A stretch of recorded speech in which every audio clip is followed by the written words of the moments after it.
branch bill. The Senate will be back in session this morning to finish their job, and we're certainly praying that they do. They'll need unanimous consent from all senators to fast-track their final vote. As you know, there are some procedural hurdles that one or more could throw in the way, but we certainly hope that they won't do that because so many people across this country are desperate for the government to reopen.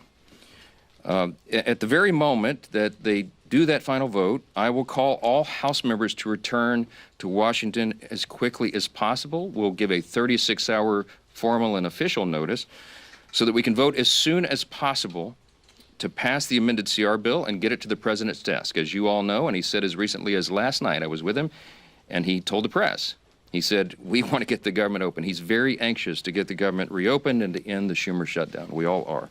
With regard to the travel challenges, I spoke yesterday at some length with Transportation Secretary Sean Duffy, my former colleague and good friend, and he lamented the serious situation that we have with air travel in the U.S. He's bent over backwards, as all members of the administration and the cabinet have done in all of their areas of jurisdiction, to try to keep the government working for the people and to mitigate the pain and the harm. But the problem we have with air travel is that our air traffic controllers are overworked and unpaid, and many of them have called in sick. That's a very stressful job, and even more stressful exponentially when they're having trouble providing for their families. And so air travel has been grinding to a halt in many places.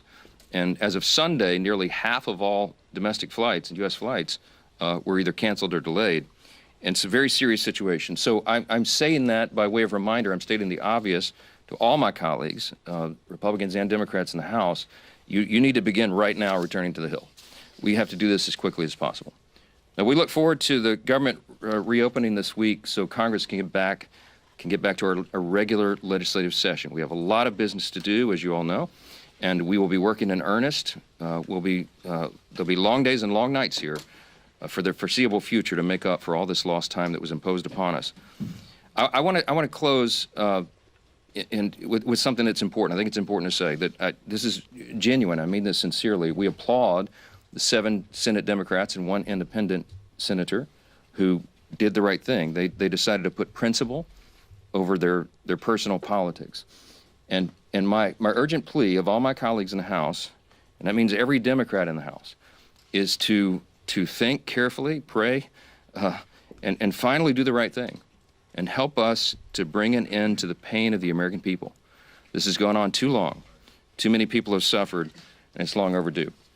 That's the update I wanted to give you this morning. There are probably lots of questions, but I'm going to get a lot of my own questions answered later today, so stay tuned for more. Thanks so much. You're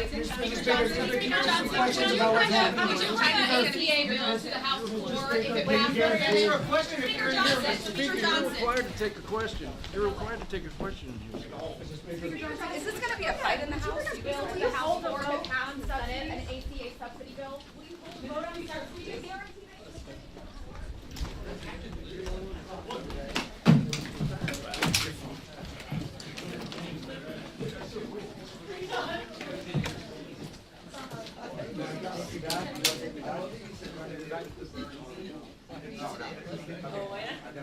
I'm sure you will.